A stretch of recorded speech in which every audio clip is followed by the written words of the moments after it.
How often do you play the what if game? You've reached Talking with Dr. Terry, 180 seconds to a better you.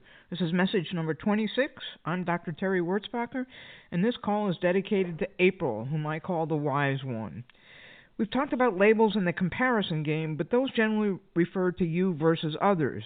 What goes on inside of you when it's you versus you? We often play the what if game. What if I hadn't done this? What if I hadn't done that? Where would I be now if I had done this or that? You can get into a deep downward spiral if you want to with this game, but you can also make your way out of this quicksand and in doing so realize how much you have to be grateful for. Let me give you some examples of the things that quote unquote went wrong in my life. I'm trying not to brag or tell you all about me. Of course, it is all about me, right? But I think some of these do a good job of showing how you can turn any thought around. What if my father hadn't been so harsh and been an alcoholic? Well, I wouldn't have learned to be tough enough to survive all these years. A woman in a man's world of medicine back when I started, I probably wouldn't have made it. What if my brother hadn't become estranged from the family for 32 years? Well, I would have become a negative Nelly just as he was. What if I hadn't gotten rejected at medical school twice? I might have gotten in earlier, but I wouldn't have made it most likely. I was too immature, and I also developed epilepsy during the trying to get in period. That would have set me back quite a bit since it was an unusual kind of seizure. So what if I hadn't developed epilepsy? We talked about this before, but I would have become a neurosurgeon, and that wouldn't have been a good field for me. It certainly wouldn't be a good fit. I wouldn't have impacted as many people. What if I hadn't been a woman?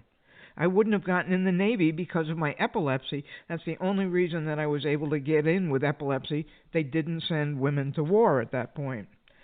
What if I hadn't torn my ACL? Well, I never would have started running, and I never would be here right now. What if I hadn't had weight loss surgery? I wouldn't be doing this call because I'd probably be dead. And that's not being negative, that's the truth. What if I hadn't tried to walk across the United States and failed? I wouldn't have learned that it's okay to not make it to the top of the mountain sometimes, and it's okay to ask for help. What if I hadn't been brave enough to call Dr. Gilbert the first time I sent him an email? I wouldn't be doing this right now, I can tell you that. Why don't you give this a try this weekend? Play the what-if game. You can use both types, negative and positive.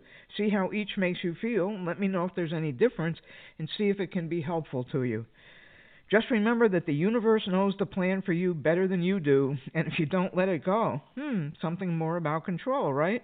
It will take control. No matter what, it will have its way, and that will actually be the best thing for you. Have a great weekend, everybody.